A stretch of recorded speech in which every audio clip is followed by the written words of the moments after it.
Good afternoon, everyone. Thank you for tuning in at the EVBO webinar. And this is actually the last one of our summer series. But not to worry, because we will continue this wonderful series after the summer with our fall meeting in September.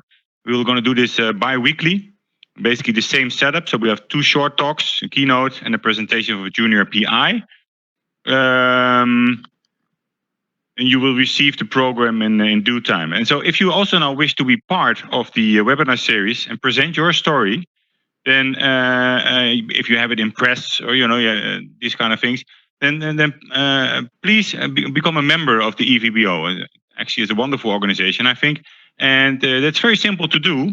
If you're a member of the EVBO, you can be selected to present your work here at these webinar series, and you only have to visit our website evbo.org and then sign up. So I encourage everybody to do that, of course.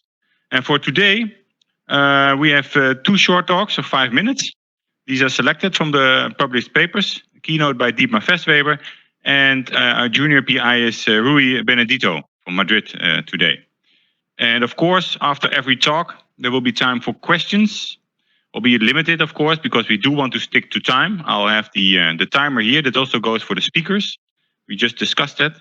And if you have a question, then please raise your virtual hand that you can find in the left corner, right corner, and then I can give you I can unmute you and give you the opportunity to ask your questions. Or you can just simply put your question in the chat box, and I will try to put the question forward to the speaker. I think that is all that I have to say for now. More than enough, I would say. So let's go to the talks, and we'll start the first 5-minute talk by. So this is one of the good things, that you have these pre-meetings that I can announce you by Ananta, which is much more easy in this way. Ananta, and you will tell us everything about the small GTPase row J, which is very much to my interest actually, and how it may actually regulate angiogenesis.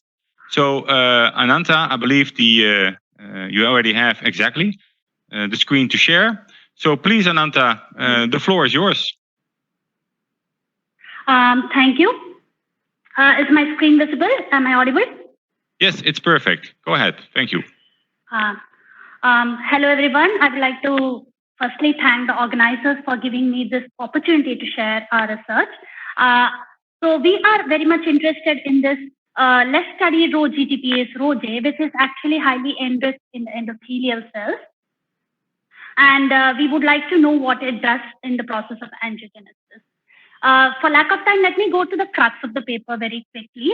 So ROJ is a protein that has actually arisen from the ancestral CDC42 gene and by multiple rounds of gene duplication. So these two proteins are actually very similar to each other. Much to our surprise, actually, we found that the two proteins actually regulate extracellular matrix remodeling in completely diametrically opposite directions. We find that ROJ is an inhibitor of fibrillogenesis, whereas CDC42 is an activator of fibronectin fibrillogenesis, and you can read more about this story in our recently published manuscript. So basically, we came to this point by actually looking at ROJ in detail. It is a protein that's found in vesicles. So we took a very challenging approach to purify and sort these vesicles out from primary endothelial cells and look at their content. We were finding that these vesicles that carry ROJ also carried primarily cell-cell and cell matrix adhesion proteins, and we decided to follow up on this particular receptor, alpha-5 beta-1 integrin. We know that alpha-5 beta-1 integrin is a receptor for fibronectin, and we were quite happy to see that there is a very close co-localization between ROJ vesicles and alpha-5 beta-1 integrin vesicles, suggesting that they co-traffic in endothelial cells. When we looked more in detail of how ROJ might be regulating alpha-5 beta-1 integrin, we saw that ROJ actually could affect only the active conformation of alpha-5 beta-1 integrin. I had the opportunity to actually go over to Professor Jim Norman's lab in Beaton's Institute and learn these classical internalization biochemical assays, where we can see here that when we inhibit ROJ, there is actually a doubling of the internalization rate of active alpha beta 1 ingredients, suggesting that ROJ puts a brake on the process of internalization of active conformer of alpha beta 1. Previous literature has shown us that this process of internalization and recycling of the active conformer plays a very important role in fibronectin remodeling and building these long fibrils outside the cell. So we went on to see whether this effect of ROJ also was found in the ability of the cells to remodel the extracellular matrix, fibronectin matrix, and indeed that was true. If we had ROJ, which puts a brake on internalization, it also inhibits the process of fibrillogenesis. And if we take away ROJ, cells can very well build these fibrils outside them. We know from literature that CDC42, the closely related ROGTPase, actually does the opposite. CDC42 activation in endothelial cells also drives the process of fibrillogenesis. We researched this further and found that actually it is not because of any unique interactions that ROJ and CDC42 have, but through their shared effectors alone, which are competed for, they can give rise to these diametrically opposite phenotypes.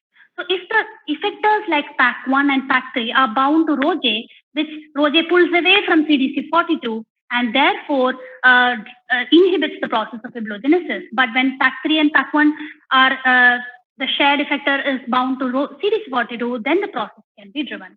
So basically, our model is also true in vivo, where if we do not have ROJ in ROJ null mice, this is a developmental angiogenesis model, we can find that in this angiogenic, the place where the new sprouts are forming, the unopposed action of CDC42 in ROJ null mice might lead to too much fibrils being formed at that point, which might delay angiogenesis. So there is a fine-tuning of the process of fibrillogenesis that happens by this competition between ROJ and CDC42. So we propose that there is a stepwise manner in which these ROGTPases step in to regulate the process of ECM remodeling, and this regulates the multi-step process of angiogenesis.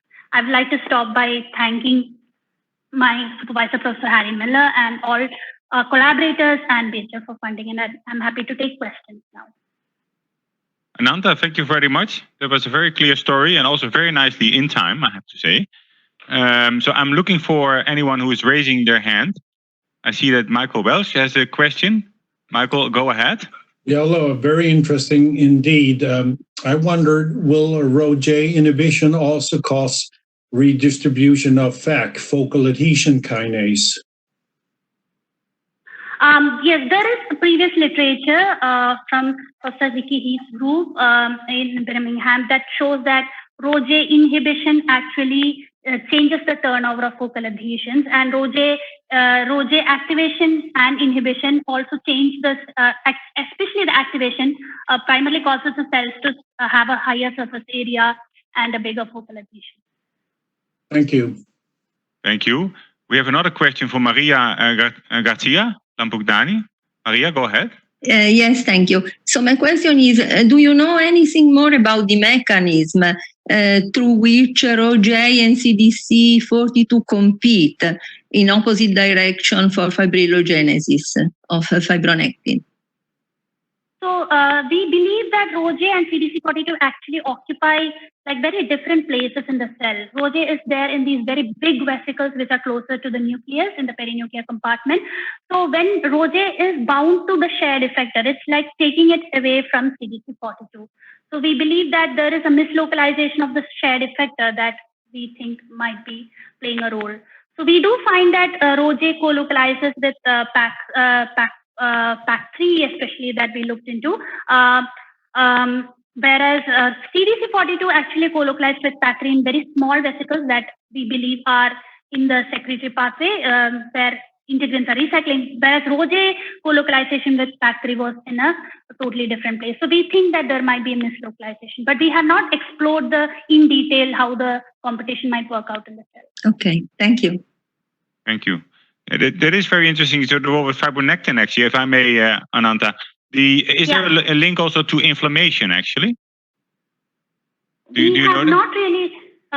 We have not explored, but it is a really good question forward because indeed subendothelial fibronectin is one of the very inflammatory stimuli that can also be the precursor to atherosclerotic plaque deposition. So that is one of the first things that happens when subendothelial fibrosis is deposited. So it would be interesting going forward to see what the role of ROJ might be in endothelial inflammation and atherogenesis in the future. Yeah.